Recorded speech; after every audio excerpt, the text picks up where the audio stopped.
Assalamualaikum warahmatullahi wabarakatuh. Waalaikumsalam Assalamualaikum warahmatullahi warahmatullahi wabarakatuh. Bihi nasta'in ala umuri dunya din.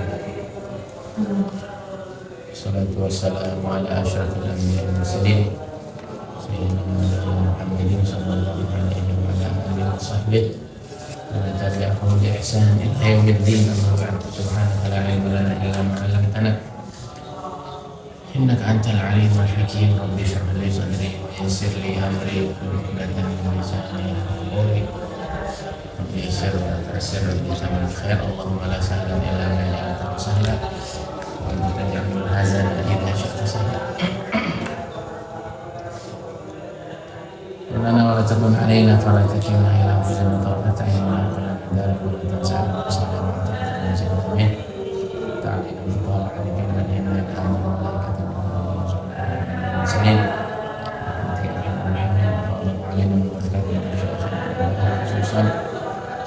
kita syukurnya ana Allahumma Fatihah.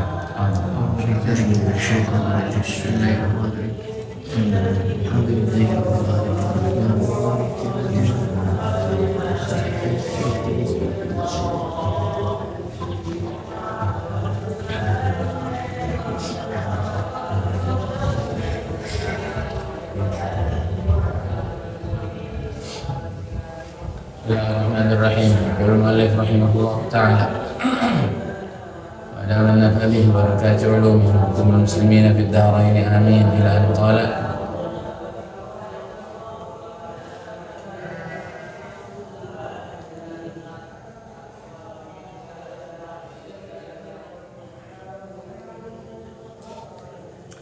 al-fikratu sayrul qalbi fi mayadinil aghyar.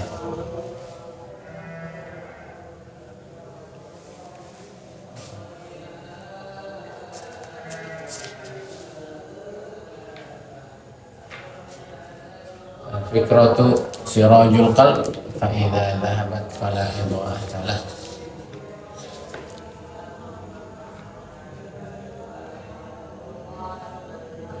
Setelah kita kemarin membahas bahwa orang yang memiliki banyak kesibukan, banyak gangguan secara khusus dengan pikirannya,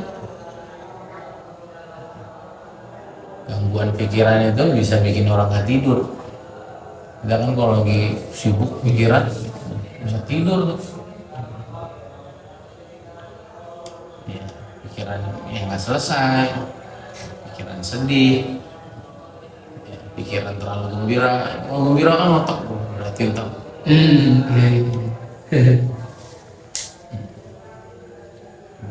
kesibukan itu membuat kita terus berpikir.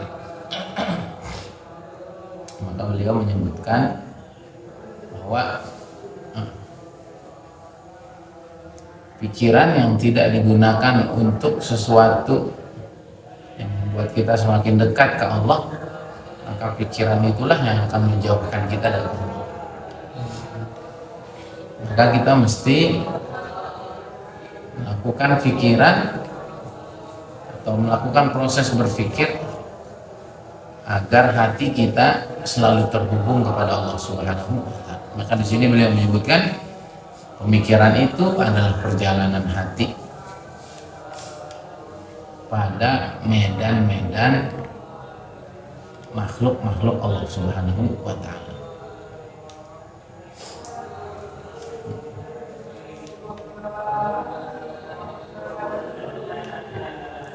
Ya harusnya kita melihat apapun di alam semesta ini harusnya membuat kita terus memikirkan tentang kemahagungan Allah, kemahakuasaan Allah, kemahahebatan Allah Subhanahu wa Ta'ala.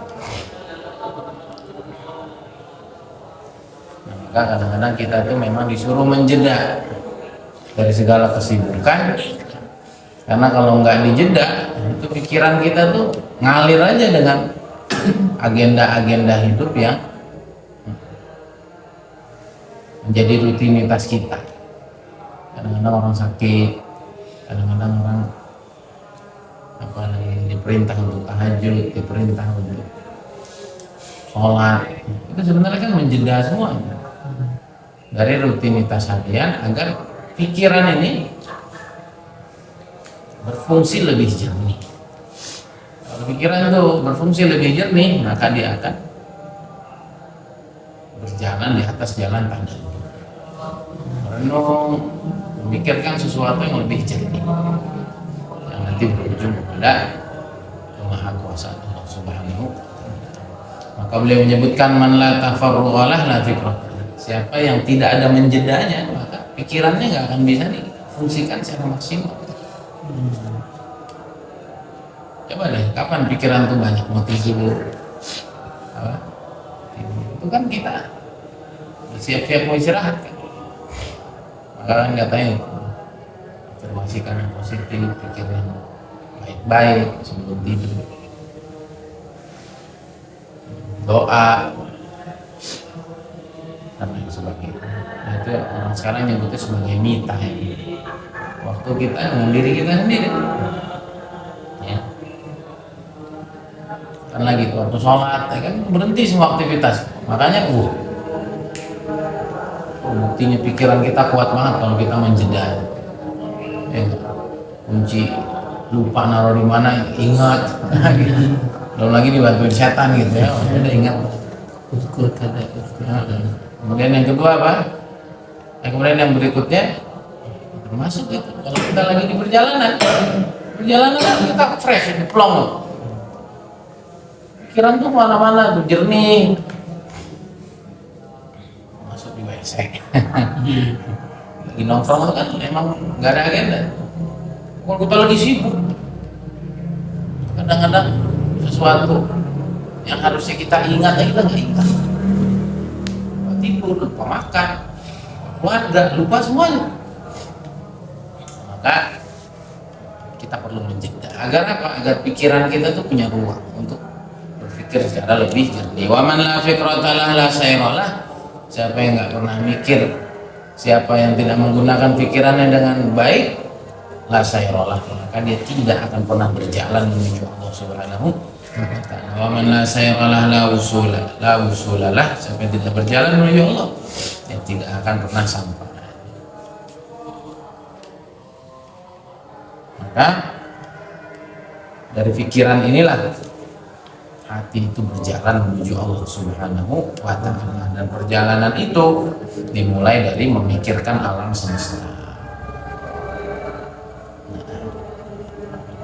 Kenapa ada gunung? Kenapa Allah ciptakan ikan? Kenapa kita dijadikan khalifah? Kenapa susunan tubuh kita seperti ini? Kenapa Allah turunkan para nabi? Kenapa Allah turunkan kitab suci? Bagaimana ini matahari terus dia berputar pada orbitnya, nggak pernah telat, nggak pernah lembur juga matahari itu. Ya udah gitu aja, disiplin. Dengan melihat itu semua, kita akan menjadikan itu sebagai dalil adanya Allah Subhanahu wa ta'ala. Nah, ini kata beliau, berpikir dari makhluk untuk kenal kepada Khalik, ini adalah cara berpikirnya orang-orang yang masih terhijab dari Allah Subhanahu wa ta'ala. Tapi orang-orang yang sudah usul kepada Allah, pikirannya nggak begitu. Pikirannya adalah sudah sudah mengeksplor, sudah bertualang di dalam cahaya-cahaya kehebatan, cahaya-cahaya dan rahasia-rahasia kebesaran Allah Subhanahu wa ta'ala. Nah, kita ini cuma bisa cerita doang, belum baru bisa cerita. Dia udah nggak melihat makhluk terus tektok ke Allah, bukan. Udah alam semesta ini isinya ya Tuhan aja. Sehingga mereka betul-betul tidak pernah bisa lepas dari Allah Subhanahu wa ta'ala. Kalau kita kan enggak, dari makhluk dulu baru ke Allah. Nah, itu fikrohnya ahlul hijab, orang-orang yang sudah tidak terhijab dari Allah Subhanahu wa ta'ala. Berpikirnya ke Allah baru ke makhluk, ya, berpikirnya ke Allah baru ke makhluk. Kalau kita kan begitu kan, kata Imam Fudail bin Iyad, inni la'asillah wa arifu dzalika fi khuluqi himari wa khanimi. Sungguhnya aku baru saja bermaksiat kepada Allah. Aku tahu itu karena kendaraanku mogok, bermasalah, dan juga para pelayanku melakukan tindakan yang tidak menyenangkan. Melihat ini, nah itu. Ya. Tapi kalau orang-orang yang usul kepada Allah, kayak habis maksiat tuh pasti wah error gitu. Bukan ini error terus ke atas, tapi kita error ke atas. Secara horizontalnya pasti, secara vertikal kita bermasalah pasti pasti akan terjadi error-error yang lain di dalam kehidupan kita bersama makhluk-makhluk Allah yang lain. Nah,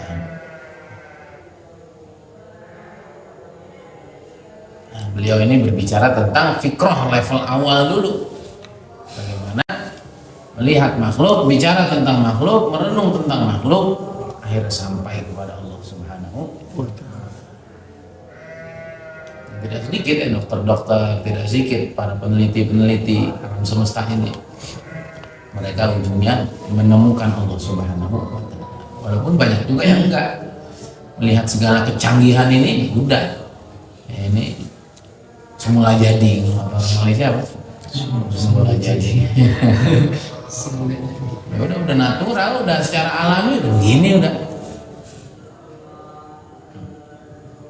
Dokter anatomi tubuh yang melihat bagaimana sistem tubuh bekerja itu banyak sekali yang akhirnya bersyahadat mengakui kemahaagungan Allah Subhanahu wa Ta'ala.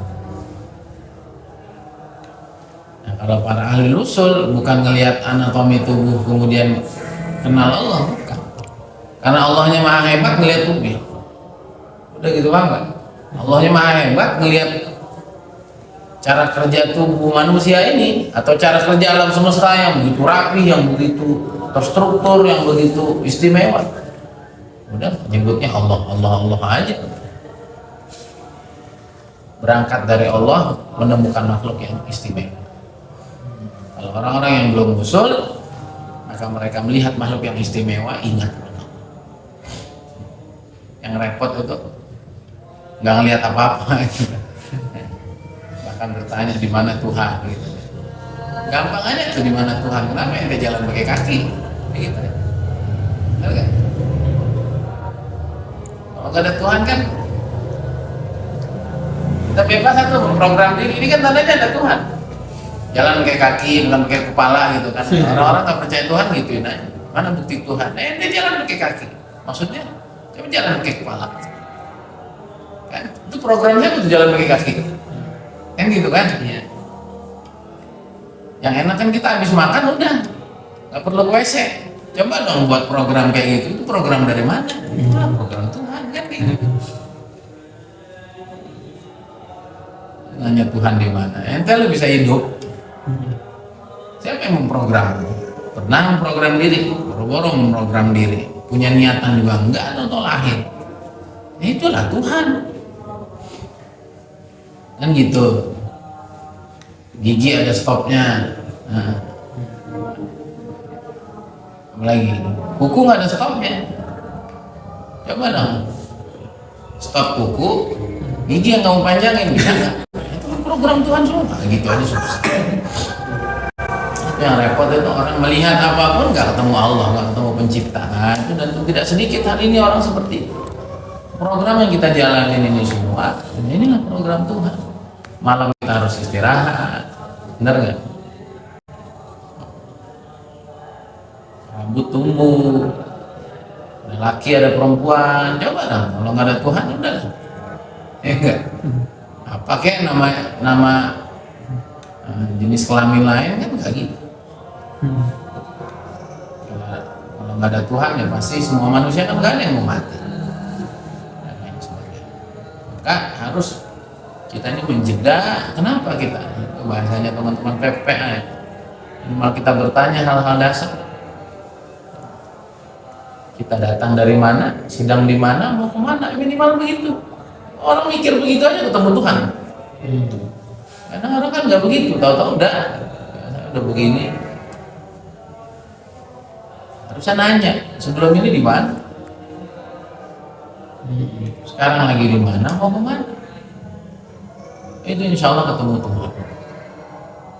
Kalau nggak mikir gitu, ketemu Tuhan tuh, hantu yang ketemu Tuhan. Tuhan tuh kan. Orang kalau nggak ketemu Tuhan, ketemunya hantu. Dibisikin terus sama iblis, dibisikin terus sama syaitan, sehingga ngerasa nggak perlu Tuhan.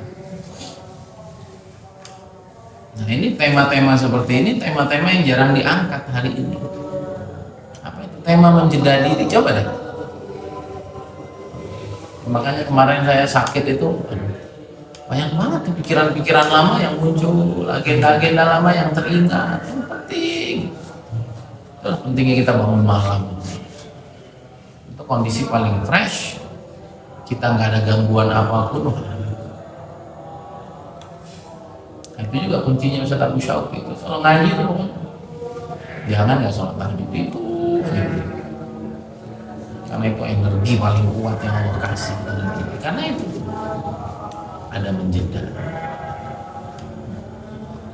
Nah, makanya termasuk sholat. Nah itulah waktu kita menjeda. Gitu. Jangan sholat juga mikir macam-macam yang nggak jadi. Ini makanya saya beli buku. Jadi bagus ya. Langsung lihat puasa kuat saya hari itu. Zalim ya kita tuh makan terus. Baca ini. Allah tuh udah kasih di dalam Islam ini semuanya lengkap. Kitanya yang kadang-kadang nggak paham hikmahnya gitu. Akhirnya kita ngejalanin Islam itu nggak bersyukur, nggak yakin, nggak manteng, nggak mantep, nggak komit. Gitu. Karena kita perlu baca hal-hal itu dengan sudut pandang yang lain. Kan kalau puasa sudut pandang pahala kita udah sering. Sudut pandang kesehatan biar kita tuh ngerti juga gitu. Ternyata zalim kita makan dulu itu. Belum lagi ntar udahnya disuruh puasa panjang gitu kan 30 hari ya itu cuma pindah waktu makan zalim banget kita. Makanya kenapa akhirnya Islam itu tidak jadi solusi hari ini karena kita yang ngerti Islam juga nggak ngamalin Islam sebetulnya. Makanya kenapa saya tuh terus belajar, terus minta ke Allah, terus melakukan penyempurnaan karena Islam yang ada hari ini belum sempurna. Termasuk banyak tokoh Islam hari ini yang nggak sempurna juga. Hebat ekonominya, jelek secara spiritualnya. Hebat secara spiritual, jelek secara ekonomi. Hebat spiritual ekonominya, jelek secara kesehatan. Jelek secara mentalitasnya, jelek secara profesionalisme. Jadi enggak gitu, udah Islam kan mau sempurna, agama paripurna. Maka kita tuh memang harus minimal itulah dengan ibadah-ibadah dasar yang kita lakukan kita nih mesti ngerti al-hikam, wal asrar, wa hikmah, rahasia-rahasia biar kita tuh betul-betul ngejalanin itu semua tuh dengan penuh kesadaran, dengan penuh keyakinan, dengan penuh kebersyukuran, kemantapan hati. Jadi emang kita nggak akan geser gitu. Masya Allah.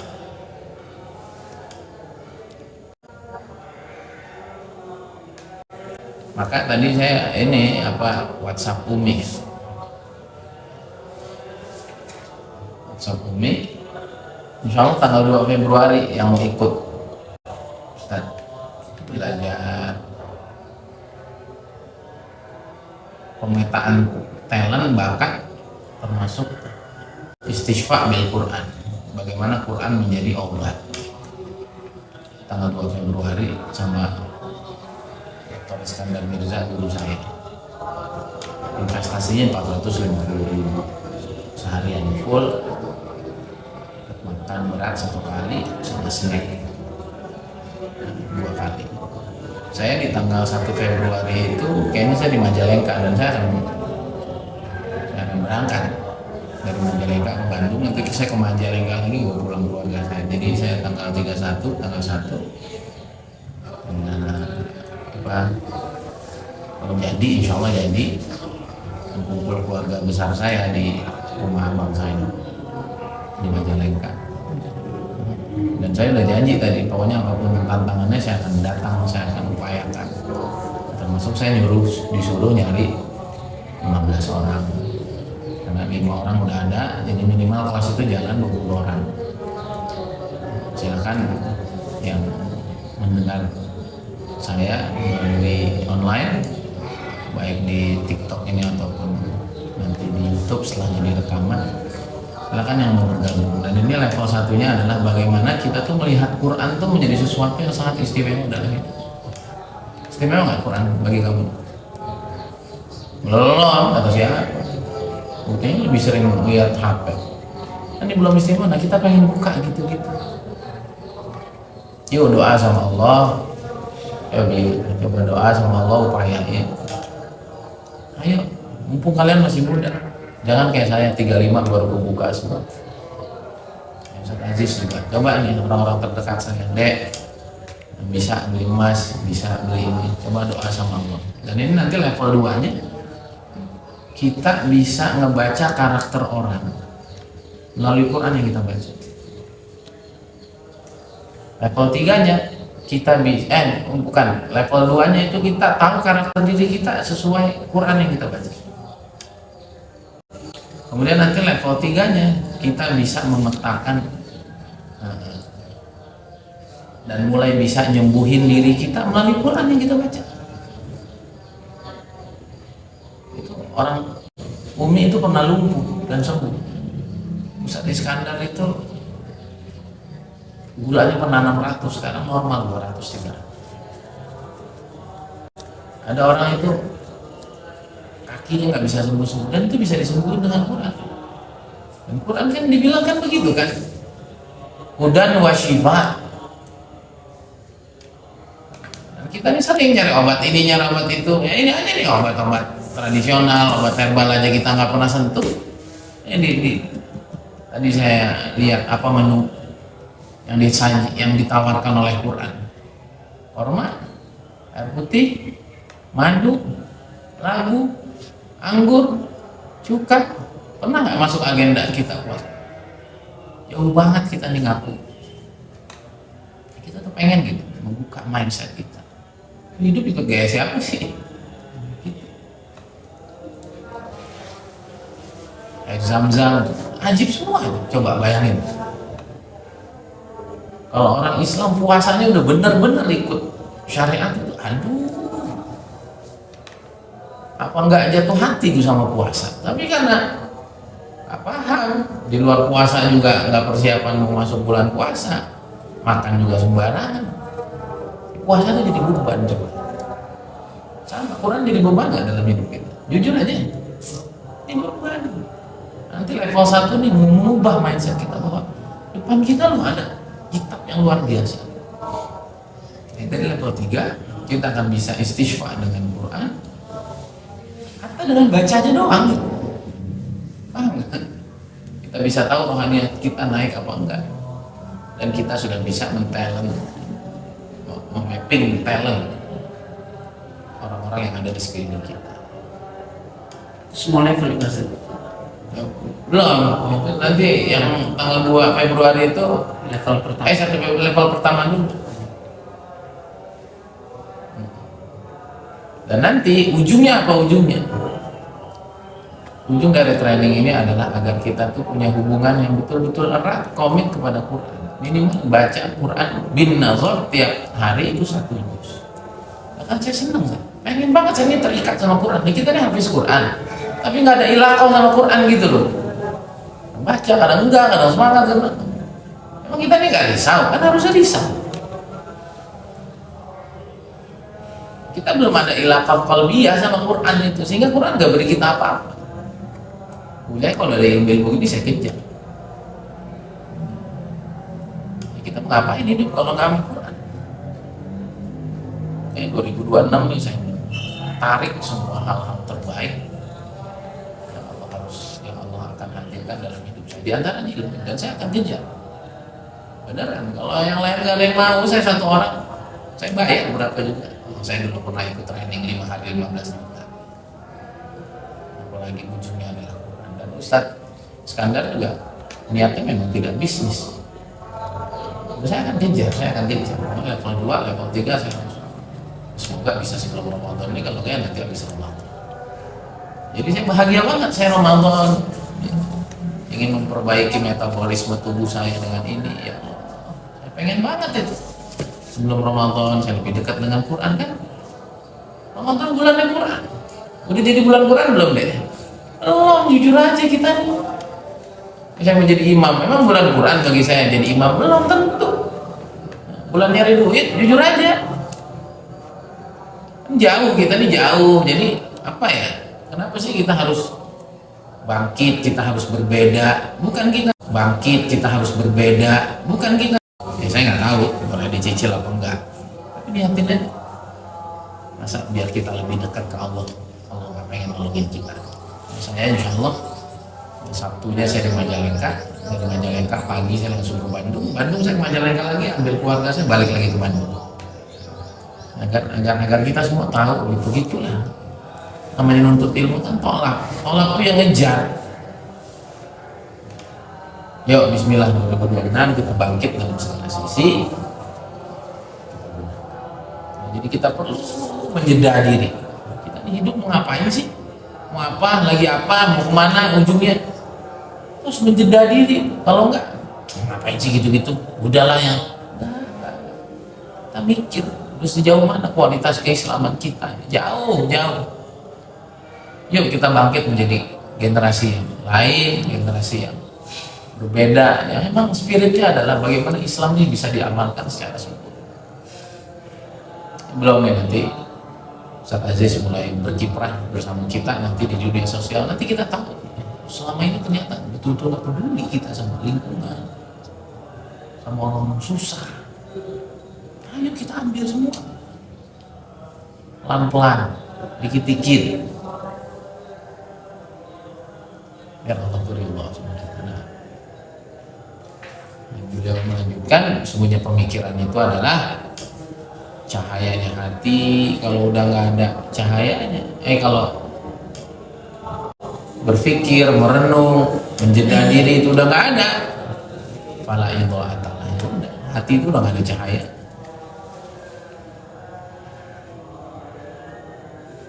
Itu makanya bahasanya Mas Sony ya, hati kita ini terlalu bising, terlalu bising.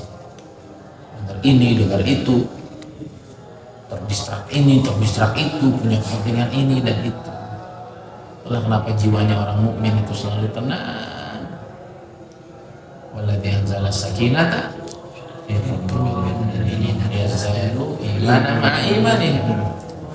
Artinya orang iman itu nggak bising, dengan kepentingan ini dan itu, berita ini dan itu, kekhawatiran ini dan itu, kesedihan ini dan itu, penyesalan. Enggak, hatinya nggak bising, hatinya tenang sama Allah. Akhirnya itu hari demi hari itu ya hidupnya tuh makin luar biasa, dan hari demi hari itu imannya semakin Allah tingkat, semakin pengen dekat ke Allah, semakin pengen.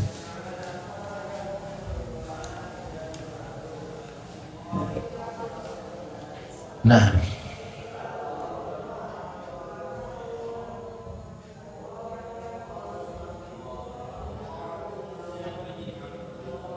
maka kata Imam Junaid al-Baghdadi Sayyidut Ta'ifah, beliau mengatakan asyraful majalis wa alaha al-julus ma'allah fi maidanil fiqh ala basatir tauhid. Majlis yang paling mulia dan paling tinggi adalah duduk bersama Allah di dalam medan fikrah berlandaskan tauhid. Ya begini, majlis paling hebat ngomongin tentang Allah, membangun pola pikir kita, basicnya adalah tauhid. Makanya seger kita habis ngaji itu seger. Nah, ini jangan cuma pas ngaji, kadang-kadang kita yang merenung ya. Kapan tuh menjeda diri? Itulah baca Quran. Nah, nanti kalau udah ikut training itu baca Quran itu udah 1 juz sekali duduk nggak boleh diganggu dengan apa. Nah, kita kan enggak. Ngaji buka HP, ngaji jawabin WhatsApp. Itu yang bikin nggak jadi itu. Satu adabnya nggak jadi, pikiran kita jadinya terdistrak lagi. Saya tuh pengen, kan malu. Hafiz Quran begini bentuknya, paham nggak? Sehingga tidak sedikit akhirnya sehari ini yang tidak hafiz Quran tapi ta'alluq sama Quran yang tuh hebat, dia ngalahin banyak hafiz Quran. Oke, Mas Randy untuk nggak pernah belajar bahasa Arab juga baru-baru, tapi kan Al-Qurannya tuh intens, intim. Al-Quran tuh ngasih segalanya. Nah, kita nih punya bahasa Arab, punya balaghah, punya hafalan Quran, punya sanad. Tapi kalau kelakuannya kayak begini ya nggak jadi. Kesedihan tuh mesti kita bangun dalam diri agar Allah tuh memberikan kita solusi. Jangan nganggap semua hafiz juga begitu. Hafalan berapa sih yang hafalannya lancar? Berapa sih yang ngerti pakai tafsirnya? Berapa sih yang serah seluruh orang rusak semua? Saya mah nggak mau jadi orang rusak. Itu mah prinsip. Semuanya nggak ada yang gitu, Ustaz, ngapain itu? Bodoh amat. Kita dikubur sendiri, ketemu Allah juga sendiri, tanggung jawab juga sendiri. Kalau saya sakit kalau kamu sakit dan semua orang sakit, apakah sakitnya saya rasain? Kan enggak. Paham? Ya, biarin aja orang mau sakit nih, kita mau sehat. Orang itu kadang-kadang sama kebaikan tuh nggak begitu. Udah semuanya udah begitu, Ustaz. Nggak ada orang sungguh-sungguh, nggak ada orang ya. Kita harus paham, kita ini hidup sendiri, kita hidup bareng nih. Toto salah satu kita waliyadzubillah ada yang mencuri, apakah yang lain kena imbasnya? Enggak. Atau semuanya mencuri, saya milih nggak mencuri, ya udah yang nyuri tanggung jawab sendiri lah. Yang nyuri masa ketarik-tarik.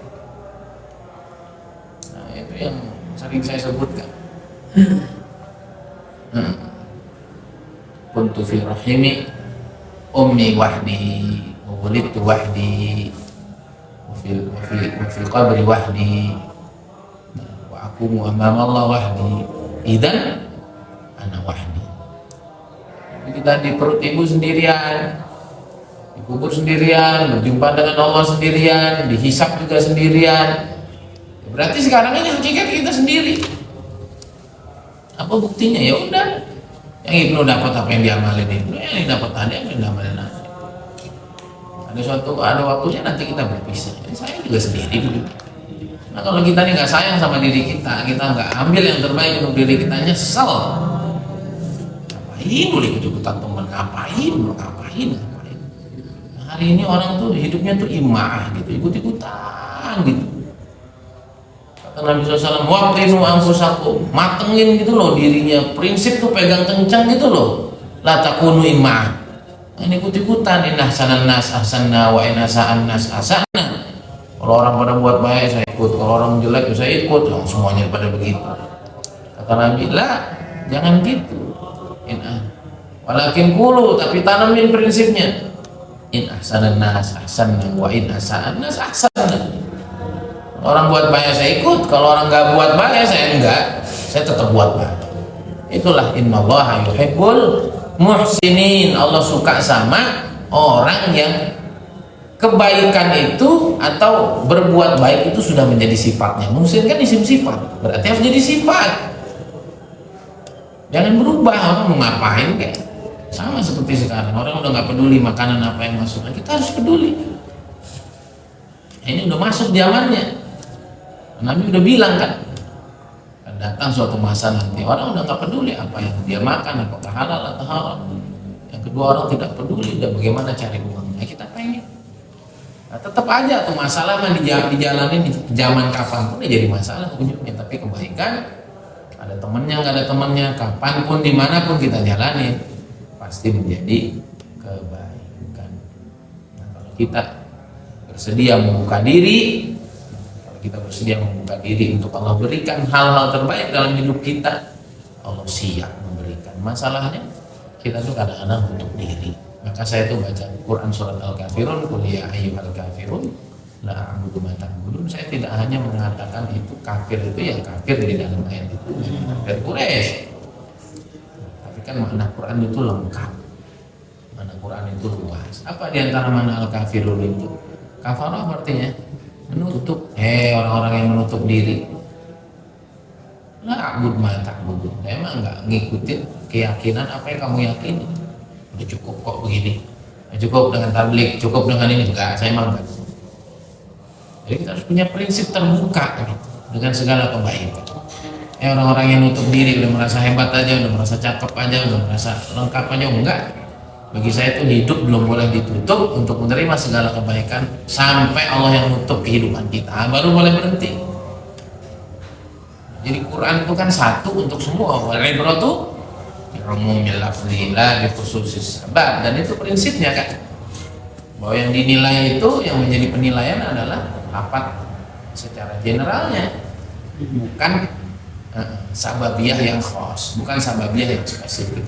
Kalau sababiyahnya adalah Nabi diajakin nyembah patung mereka gantian, mereka nanti ikut ibadah sama Nabi, nanti kapan waktu Nabi itu kan sababiyah khasnya itu. Tapi Quran itu tidak bicara itu, atau para ulama usul fikih tidak menyatakan hanya itu satu-satunya yang bisa digali, tidak. Tapi kan kafirun tadi adalah mana lafadz umum, artinya kafaro. Kafaro itu ya artinya membunuh diri. Artinya apa? Ya samalah, wafiqu fisabilillah wala tulqu biaidikum wa ahsinu innallaha yuhibbul muhsinin. Kan ketika orang-orang Madinah habis-habisan berjihad sehingga persawahan mereka itu terbengkalai, akhirnya mereka mau berhenti dulu berjihad untuk benahin dulu urusan dunianya. Kata Allah, wafiqu fisabilillah. Oh enggak, terusin. Fokus saja. Wala tulqu biaidikum ila tahluka. Jangan kamu lempar diri kamu ke dalam kehancuran. Dengan apa? Dengan berhenti berjihad, pengen pause dulu, pengen rehat dulu, pengen ngerapiin dulu urusan rumah tangga, urusan sawah, urusan ekonomi. Enggak. Nah, itu sababiyahnya itu. Tapi boleh nggak wala tulqu biaidikum ila tahluka ini kita pakai untuk dalil keharaman atau kemakruhan rokok? Boleh nggak? Ya boleh. Paham ya? Sebabnya tadi bicara jihad. Sama ya. Qul ya ayyuhal kafirun juga sama. Mana yang menjadi asbabun nuzulnya adalah kafir i'tiqadi, tapi boleh juga kafir amali, kafir ilmi, ya, kafir irtiqai, menutup diri dari segala perkembangan. Nah, kita nggak mau begitu. Terserah, orang-orang yang nutup diri, saya emang enggak. Lah, abudu mata abudu, saya enggak. Saya tidak kekeh dengan apa yang kamu kekeh. Kamu kekeh di sini silakan. Saya enggak mau kekeh di hal-hal yang tidak harusnya kita kekeh. Saya tidak mau meninggalkan sesuatu, atau saya tidak mau menutup diri dari sesuatu yang tidak prinsip. Ya enggak? Kan ada hal itu prinsip, ada hal itu enggak prinsip. Kalau hal prinsip ya kita harus kekeh. Kita harus nutup diri, usul prinsip ya kita nggak mau, nggak mungkin kita mau nyoba-nyoba jadi Protestan atau kita punya santri itu lagi lagi tertarik sama Buddha, enggak, itu nggak akan pernah kita buka. Tapi hal-hal yang non prinsip, kita mengenal dunia emas, kita mengenal dunia pertanian, kita mengenal dunia pembangunan kata, kita mengenal ya ini fisika kuantum, kita buka semua. Paham? Sama lah. Yang penting tujuannya ke Jakarta. Mau naik apa jangan ribut. Jakarta harus naik travel, dia itu lu. Nah, kalau saya mah di Jakarta karena uang saya pas-pasan, saya naik yang 40.000. Lama nggak apa-apa, yang penting duitnya awet. Nggak boleh disalahin kan? Ada yang masih 40.000 ke Jakarta ya? Ada. Tapi gerah. Itu berasa masuk tahun 90 lagi gitu. Saya ngerasa, ini kayak gue di Jakarta dulu. Beneran udah kayak naik Kopaja gitu. Kalau di Jakarta naik Mayasari Bakti gitu. Nah, ada pasti ada copet ya. Kalau dulu ada copet ya tuh di hari-hari. Gerah, itu panas. Tapi orang milih itu nggak boleh kita salahin. Kenapa? Nah, itu mah cuman alat. Itu mah cuman media. Ya, kita nggak boleh nutup diri dari yang begitu. Enggak, itu begitu salah. Enggak gitu. Selain tabligh salah, selain Wahabi salah, selain Muhammadiyah nggak boleh gitu. Atau Muhammadiyah salah, versi salah, nggak boleh gitu. Nah, itu mah cuma kendaraan. Nah, maka kita harus terbuka dengan hal-hal yang memang kita harus terbuka. Atau ada orang milihnya naik bus, pengajian Tuhan itu Pak, saya tuh ngejar waktu meeting, saya tuh ngejar waktu. Bagi saya waktu adalah uang, nggak apa-apa keluar dikit, tapi waktu saya yang lebih berharga karena gitu. Atau ada orang dari Bandung ke Jakarta naik pesawat, ya terserah dia. Yang penting sampai Jakarta. Kenapa? Kalau naik darat selalu mabok. Pada mabok, mendingan bayar. Walaupun setahu saya nggak ada. Dulu waktu apa namanya? Bandung dia apa nama itu? Husein. Walaupun setahu saya nggak ada. Dari Bandung ke Jakarta tuh nggak ada direct. Direct flight setahu saya nggak ada. Biasanya sini ke Bali dulu baru ke Jakarta. Itu kan kurang kerjaan. Boleh kita salahin nggak juga? Ya mungkin dia mau ke Bali numpang lewat doang biar pasang status doang, ya terserah dia. Atau itu tadi tuh kalau lewat darat mabok, lewat darat apa mabok, ya udah biarin aja. Dan mabuknya udah kayak mau semaput gitu, ya udah mendingan naik atas. Walaupun ke Bali dulu baru ke Jakarta, ya terserah aja. Paham ya? Ini kadang-kadang orang tuh saklek bukan pada hal-hal yang saklek, atau orang itu saklek yang tidak seharusnya saklek. Sama aja nggak bahasanya. Orang tuh kadang-kadang saklek yang padahal yang tidak seharusnya saklek. Kadang orang tidak saklek pada sesuatu yang harusnya saklek. Nah, itulah pentingnya moderasi, itulah pentingnya wasatiyah. Nah, orang itu bisa di tengah. Kalau sebelah kiri dan kanannya dia udah pahami dan dia taruh tengah. Karena kita perlu ngaji yang serius, ngaji yang tuntas. Perlu apa namanya? Perlu pemahaman yang utuh, perlu punya guru yang betul-betul matang sehingga kita bisa selalu ada di tengah. Kata ja'alnakum ummatan wasata litakunu syuhada 'alan nas wa yakuna rasul 'alaikum syahida. Untuk apa kita ada di tengah? Agar kita bisa menjadi saksi kebenaran di antara semua umat yang ada. Inilah Islam. Dan Nabi yang menjadi saksi, Nabi yang akan menjadi pemutus dari semua yang ada. Mohon Nabi yang paling di tengah, Nabi yang paling lurus. Hanya kalau kita umat Islam terlalu ke kanan atau kita ikut-ikutan terlalu ke kiri, ya kita ini bukan siapa-siapa. Kita pengen ada di tengah sehingga kita bisa masuk kemanapun, nilai kebaikan kita bisa dinikmati oleh siapapun. Kenapa? Karena kita ada di posisi tengah, dan ada di posisi tengah itu adalah proses yang panjang dari ilmu, dari amal, dari kejernihan hati, dari niat yang tertinggi di dalam hidup.